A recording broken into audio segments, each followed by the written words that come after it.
Welcome to our team's final presentation on SecureScape. All right, and so a little bit of an introduction to the group and our project. SecureScape is a smart portable security system designed to detect motion, classify threats, and then provide alerts in remote areas where you don't have access to the internet or Wi-Fi. And so I myself am Jackson Topol on the left here, and then we have Colin Kirby, Philip Morano, and Dylan Myers, and we are two computer engineers and two electrical engineers. Our group identified a gap in the market for affordable outdoor security systems. We developed a smart security system designed to operate in remote locations without Wi-Fi or cellular service. Our goals are to create two different devices, namely the Node and the Gadget. The Node is a smart monitoring device which features a camera, LEDs, and a buzzer. The Gadget will stay with the user at all times and acts as a remote and central hub for SecureScape. We want to be able to let the user know more than what a basic sensor can do. With time permitting, we will have an advanced algorithm that distinguishes the identity of the approaching suspect. Our alarm system is triggered automatically, but we also want the user to have more control over every peripheral and every piece of hardware. In the following slides, we will be demonstrating our system's detection accuracy, response time, and detection range.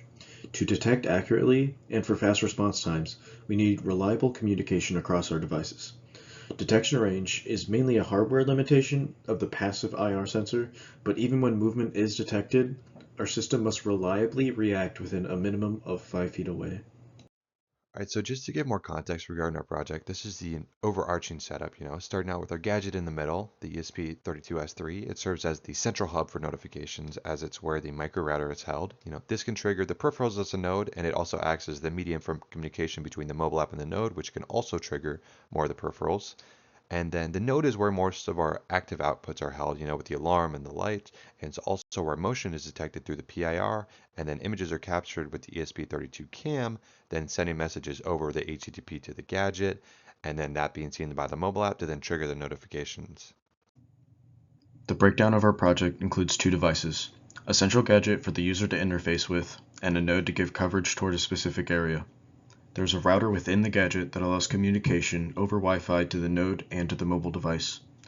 We have a PCB dedicated to voltage regulation for our gadget, while the node PCB has voltage regulation done internally. For the software design flowchart and really the general structure of software that our program is going to be using, there's four main sections. There's motion detection, image processing, and then you can see by the red lines there's alarm management and communication. That's what those indicate. On the figure on the right, there are three different sections.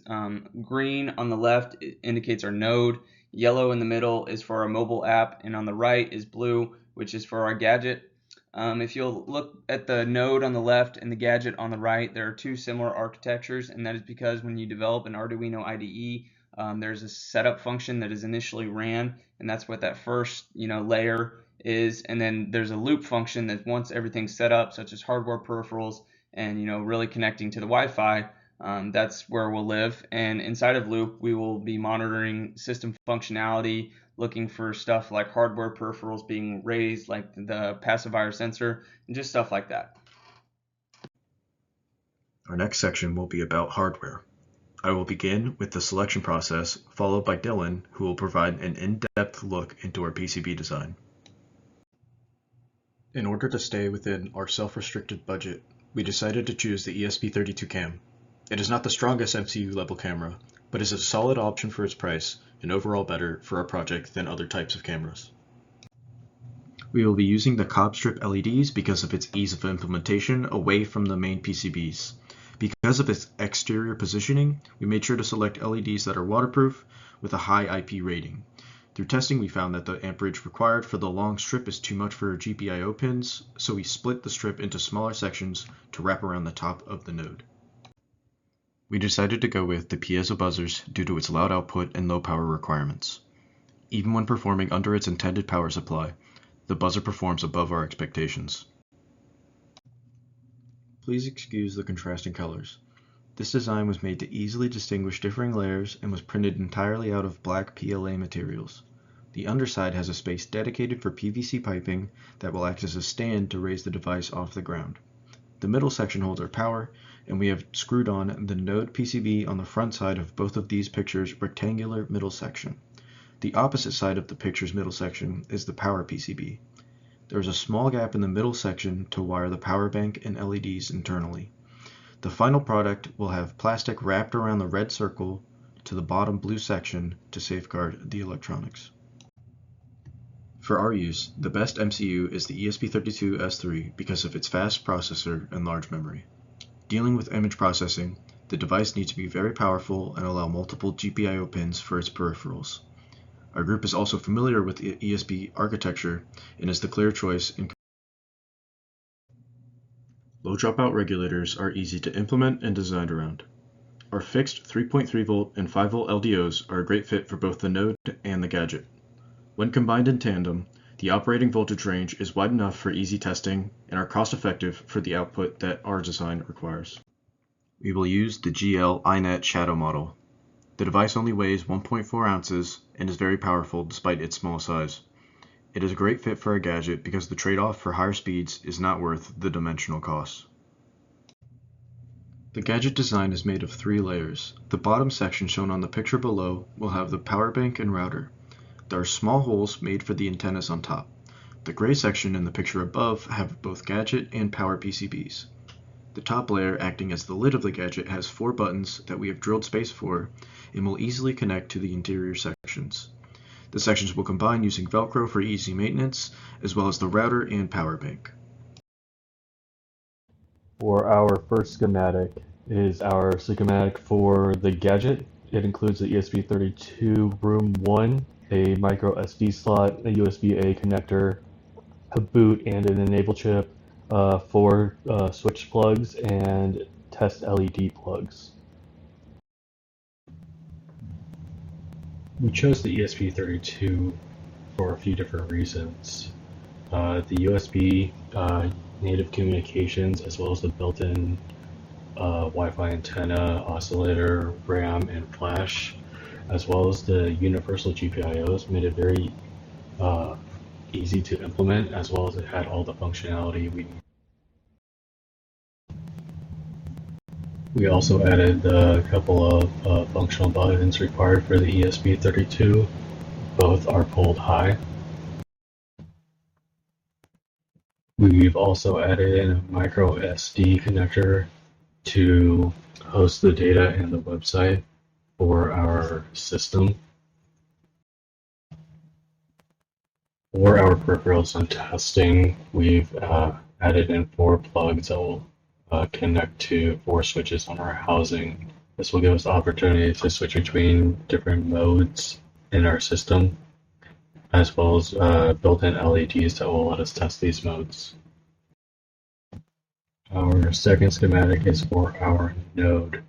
It's a little bit more bare bones than the gadget due to it connecting to a ESP32 CAM dev board.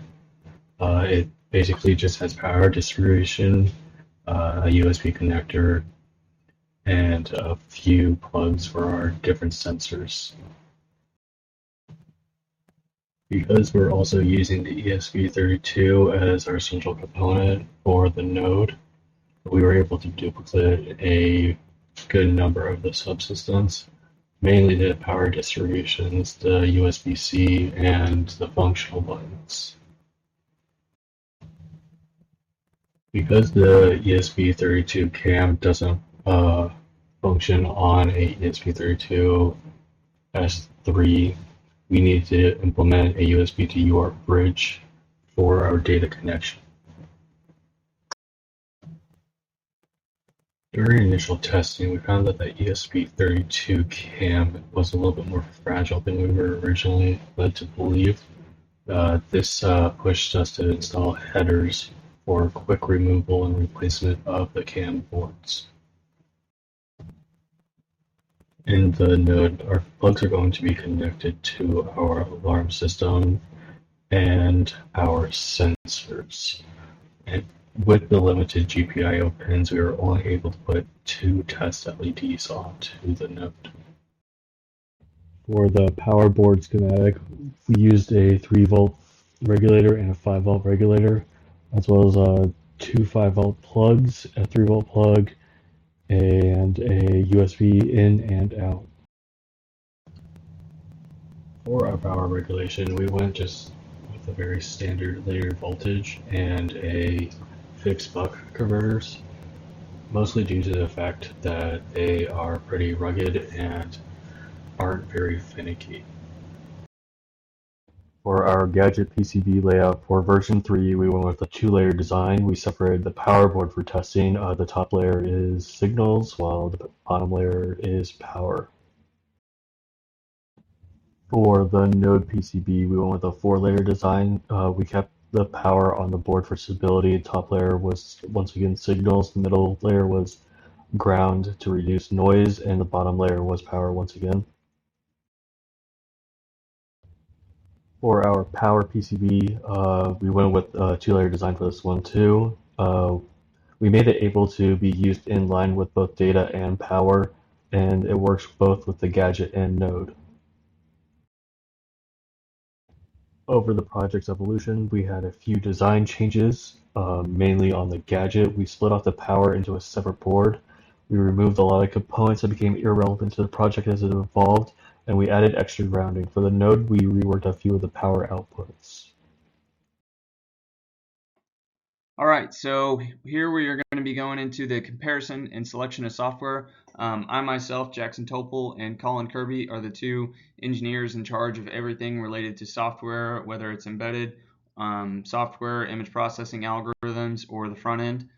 So for the programming languages comparison, we really looked at 4 different types of languages seen in the table on the right, and that is C/C++, Python, Arduino C++, and JavaScript. We ended up using Python and Arduino C++ for many reasons we'll get into on the next slide, but we didn't use C/C++ just because it was very complex in the fact that we couldn't really use it that well with Arduino IDE, and JavaScript it was too slow for execution for our board. So for the selection of our programming language, again, we chose Arduino C++ and then Python. For Python, we used it mainly for testing certain hardware peripherals, such as the passive iris sensor and the camera, just to make sure we were able to capture images properly and it was a clean image. And then we also used Python for communication network testing to make sure that we were properly sending stuff to web servers. And then Arduino C++ we used for all the development that's going to go and live on the boards for the ESP32-CAM and then the ESP32-S3. The reason we chose this language just because it was very compatible with the IDE that we were using, but it also offered a lot of libraries and control and efficient management over our memory. For the image processing library comparisons, again, we really did research into 4 different types of libraries that we wanted to use, which is OpenCV, TensorFlow Lite, YOLO v5, and ESP-Who. We ended up choosing TensorFlow Lite just because it was very good with what we were wanting to do, but we didn't use OpenCV just because it was had a very high memory usage, and same thing with YOLO v5. Our board is very memory and power restrained and constricted, and so we really had to be very articulate and careful with what we chose. And then we didn't use ESP-Who, although it was very compatible with ESP32. It wasn't very good for the algorithm that we were trying to create. It's mainly better for face detection. So for the main reason that we chose TensorFlow Lite as our image processing library selection, there were a couple different ones, such as the extensive resources and the low power and memory usage. The extensive resources through the wealth of libraries that are open source and free to anyone that wants to use it, and Arduino IDE made it very easy to integrate into our system, as well as the low power and memory usage is very critical to our board specifically, just because ESP32-CAM, where we are using the image processing algorithm, is a very low power board. The integration was very easy with everything, and then Edge Impulse was something that we used to help build our algorithm. So pretty much we just had to acquire our own data using the camera. We wrote a script that captured images and stored them in a file, and then we would upload them to Edge Impulse, where we could then create the algorithm using that. For the comparison of communication protocols, there's really only 2 that we researched into, which was HTTP and WebSockets, and simply just because we didn't need anything more complex than that. We ended up choosing HTTP just because it was very compatible with ESP32, and it allowed us to easily use open source functions, making it very easy to send messages back and forth through our router. For the selection of a communication protocol, we ended up choosing HTTP. We chose this because it was very simple to program and develop, and it was very compatible with ESP32 libraries, meaning that there were a lot of HTTP libraries open source made available to anyone developing in the Arduino IDE. And another reason that we chose this was because it had very low resource consumption, which again aligned with our goals for the board, because they're both very low power and low memory. And integration was very easy. Then it allowed a reliable communication between the nodes and the gadget and the mobile app.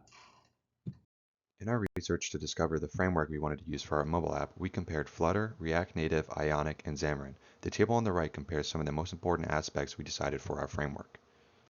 Our selection for the mobile app framework is Flutter. Considering its near-native performance, which is very important for image processing, its very customizable UI, and the ability for cross-platform support for development with iOS and Android made it a very easy choice for us. For the software state and use case diagrams, on the figure on the left, this is going to be our state diagram. And so inside we have 3 different states that our node and our gadget are going to be living in.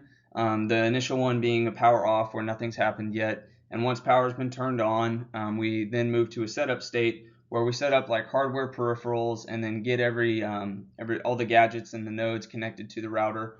And then after that, we move to a loop function, which is our monitor system state, where again we will monitor and look for voltage levels being raised for hardware peripherals such as the camera or the passive IR sensor in our system. And for the gadget, it would look something like the switches on our gadget being flipped, and that's where that will be monitored. On the right, you'll see that the mobile app and the gadget actually interact with the user. So the user will have some sort of management console where they have complete control over what they want their system to do and how they want it to act. This backend diagram illustrates some of the functionalities of our backend system. Let's start first with the ESP32 cam, which is shown on the left of the screen. This is held on our node device and it's responsible for capturing and transmitting images as well as some other peripheral functionalities like our alarms or our lights. The gadget on the right is responsible for processing those images that are sent over HTTP using a processing algorithm. So this diagram more outlines the structure of our front-end system. The router serves as more managing navigation between our pages, and when the user logs on, they'll land on our base page, which is just our landing page, and from then they can navigate to the About Us page, the Connecting page, the View Photo page, or the Home page, which each serve their own independent functions shown on the list below. So this is the first part of our mobile app UI. We plan on just developing a landing page, which is our welcome page shown below. From there, you're able to navigate to our About Us page, which will just have like an overview of the project and our team members, and then also connecting to your SecureScape with the Pair Your SecureScape button, which will take you to the connecting page, which will display a UI update of how you are connecting to the device. Right, so this is part 2 of our mobile app UI. This is what you'll see after you connect it to the device. You get navigated to the home page, and the home page holds most of the main functionalities, including the triggering the alarms, the taking the photo, or the viewing alarm logs. And then also from there, you can go to navigate to the view photo page, and that's where you'll be able to save the photos that the person detected notification has taken on the device. And then again, we want this to be an active UI, so we have notifications set up, and that's what's shown on the right. Now getting into our project's prototyping and testing.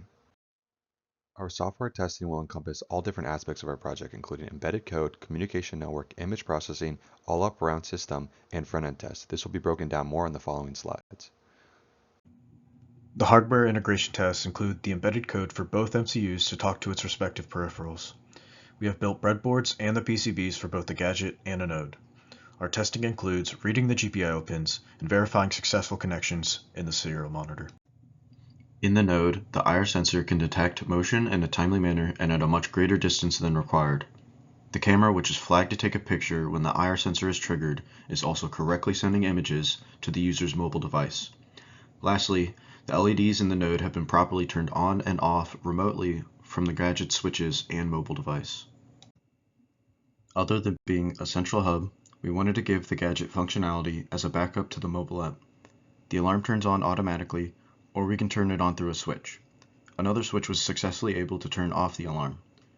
The remaining switches on the gadget were able to turn on and off the LEDs on the node. All of our communication network tests thus far have been successful. We've been able to properly connect to the gadget as well as the node. We've been able to send messages from the mobile app to the gadget, as well as sending messages from the node to the gadget as well. We're looking now to increase the robustness of our communication network by improving the error handling quality to connectivity issues. At our final state with the mobile application, all key components have passed. This includes navigation, connection handling, real-time updates, and photo viewing. The app is responsive, transitions smoothly between pages, and properly triggers back-end actions. We also confirm that the image capture and status updates work as expected, ensuring users always know what's happening.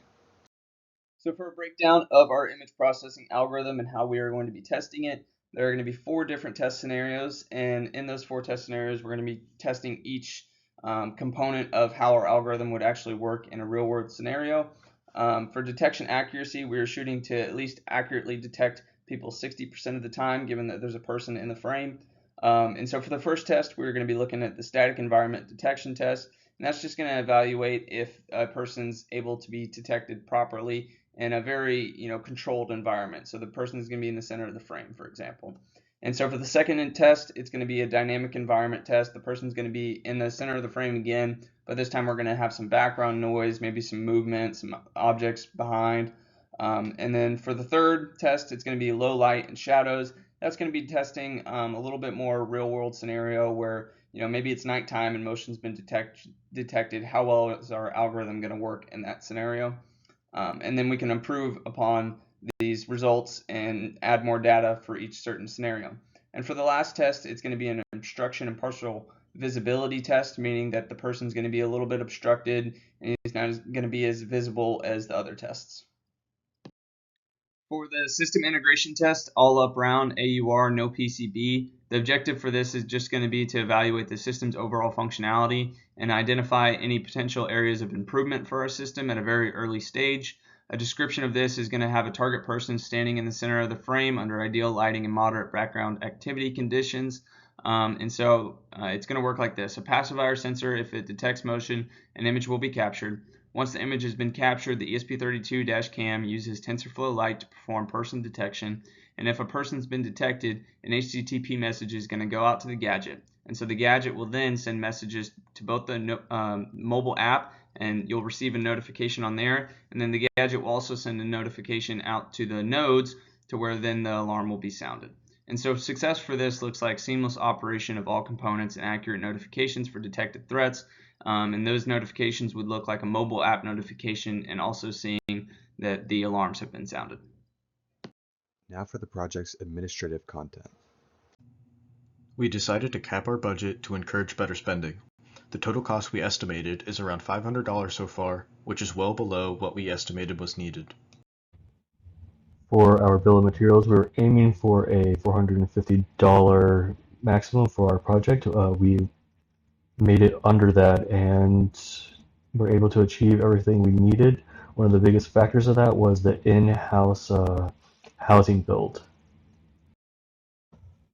For progress and milestones, we completed every single milestone we set out to accomplish with a couple weeks to spare.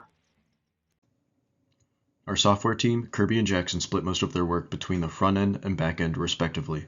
They also collaborated on some of the main functions and connectivity. The hardware team, Dylan and I, collaborated on both devices, splitting the work through peripherals and subsystems. A big thank you from our team for tuning in to our final presentation.